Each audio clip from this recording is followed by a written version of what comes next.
On the night of September 22, 2006, 16-year-old Cassie Jo Stoddart was house-sitting for her aunt and uncle in Pocatello, Idaho. She was a bright, responsible high school student with a promising future. But what should have been an ordinary Friday night turned into a real-life horror story. Cassie was brutally stabbed 30 times by two of her classmates, Brian Draper and Torey Adamcik, in a premeditated murder that sent shockwaves across the nation. What makes this case particularly chilling is the reason behind the crime. Draper and Adamcik idolized horror films, especially Scream, and wanted to create their own real-life slasher movie. They meticulously planned Cassie's murder, filming their preparations on a camcorder. In these disturbing tapes, the boys talked about their desire to achieve infamy by reenacting the brutal violence they had seen in movies. Cassie was chosen as their victim simply because she was accessible and trusted them. The crime itself was horrific. Draper and Adamcik attended the house earlier that evening, pretending to hang out as friends. But unbeknownst to Cassie, they unlocked a door to gain access later.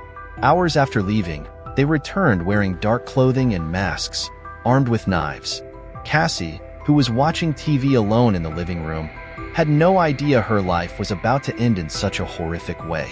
The boys attacked her mercilessly, stabbing her repeatedly before fleeing the scene. Cassie's body was discovered 2 days later by her family. The shocking brutality of her murder left the small town of Pocatello in mourning, but the details of the case only grew darker as police uncovered the boys' videotaped confession and their disturbing obsession with horror movies. Draper and Adamcik had not only recorded their plans, but had also filmed themselves after the murder, casually discussing how they felt no remorse.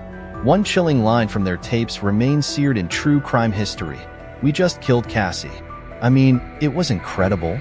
This case reignited a nationwide debate about the influence of violent media, particularly horror films, on impressionable minds. Draper and Adamcik claimed they were inspired by the movie Scream, which famously portrays masked killers stalking and stabbing their victims. But how much blame can be placed on the media, and how much falls on the individuals themselves? Were Draper and Adamcik simply disturbed young men looking for an excuse to act out their dark fantasies? Or did the movies they watched push them over the edge?